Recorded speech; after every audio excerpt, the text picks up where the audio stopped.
This is Lent, and we're talking about walls, the walls that separate us from God and that separate us from others. And Mr. Lee has to look at walls every day. He's in jail, and he has to look at them all the time.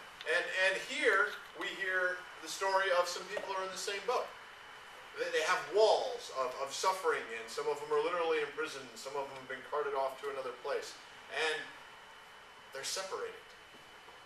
And they're suffering, and they're wondering, where is God? And what God says here, this message that we hear over and over in the scriptures, is that I'm doing something new. I'm doing something different. I'm not going to redo the same thing that I did over and over again. I'm not going to repeat the past. Look for the good I'm doing right now, is what God says. Look at what I'm doing today, here, in this place. Look at that. Not at what I've done in the past. Not at the suffering you're going through right now, but look at the good that I'm doing today, here, in this place. The temptation for the people of Israel, and the temptation for us, can be to look back at the past, to look at how good things used to be, and to look at what God did before. The Jews, especially, at the time were prone to this. They always thought that God was going to do the same thing. I shared a few weeks ago that the Jewish people have a strong sense of identity, that they understand themselves to be the people that were brought out of slavery in Egypt, and that they use that term, when we were slaves in Egypt. They use that term even today. And they have a strong tendency to look back at what God has done and expect the same thing. We all do. We all have an expectation that what has gone on in the past is going to happen again. They tend to forget that they spent 400 years in slavery before God brought them out. And we tend to forget that part of the story as well. We forget the bad times. We just remember, well, I got out of it before, God. Why can't you get me out of it just simply and easily this time? Don't look at the past, is what God says. Don't look at what's gone on before. It's a new day. It's a different world. I'm doing a different thing. That was then. This is now. Don't look at the past. Look at what I'm doing today. And God also says to not look at the suffering that we're going through right now. That's probably very hard for Mr. Lee, because he's in a not good place. And he's away from his wife and his children. And he's surrounded by these walls. And jail's no fun. Anybody who's been there will tell you it's no good. It's hard to not focus on the bars and the clothes he has to wear and the criminals all around him. I get that. When we're being treated unfairly, it can be hard to not focus on it. It can be hard to not let that consume us to the point where, the stress starts to come out. You know what that looks like for you. All of us deal with stress differently, whether it's not sleeping, whether it's loss of appetite or eating too much.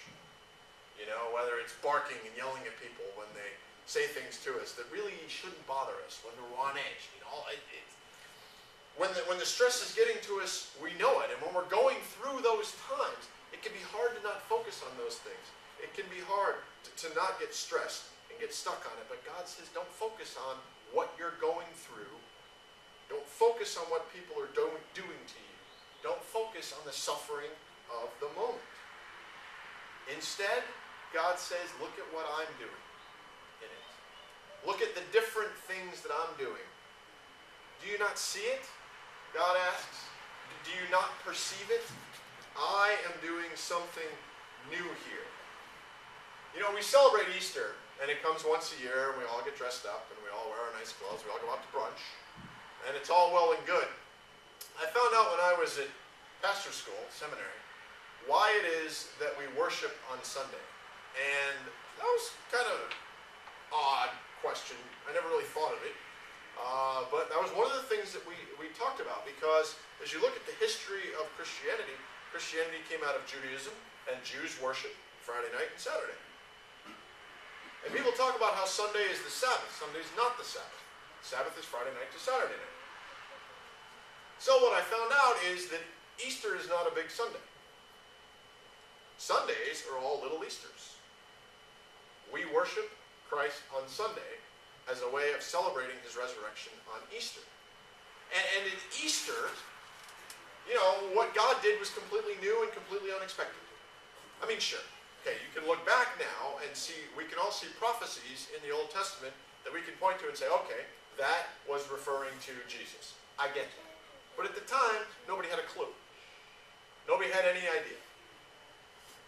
In the past, when the kingdom was oppressed, when there were foreign rulers, God had lifted somebody up to take care of it. So they thought God was going to do that again. They were looking to the past.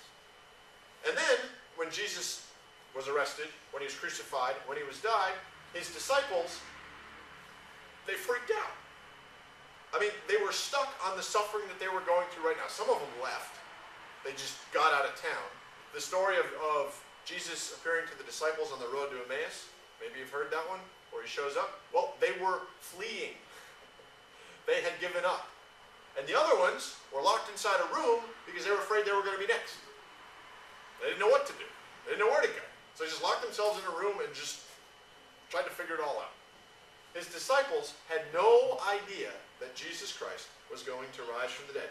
Even Mary, when she went to the tomb, was not going looking for Jesus to be alive. She expected him to be dead. But God was doing something new, something different. Do you not see it? God asks.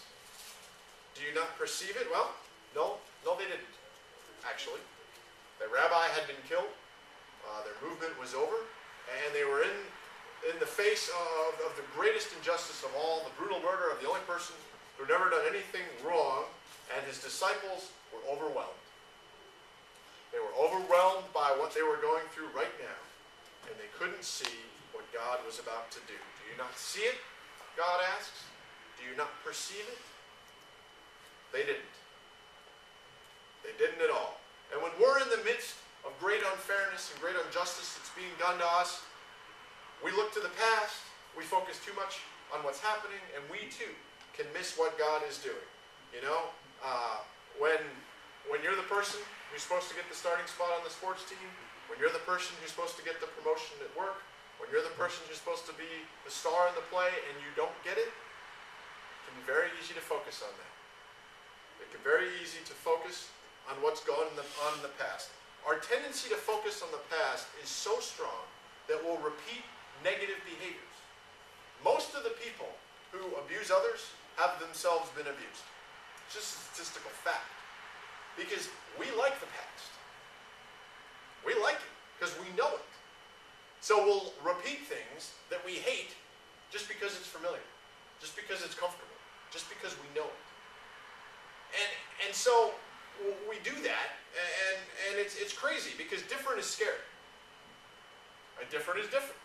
It's unknown. It's uncertain. At least the hurtful, dangerous past we know. But this thing that's new, that's different, it causes struggle, change, growth. All that is hard. New, different, growth, change, all of that is tough.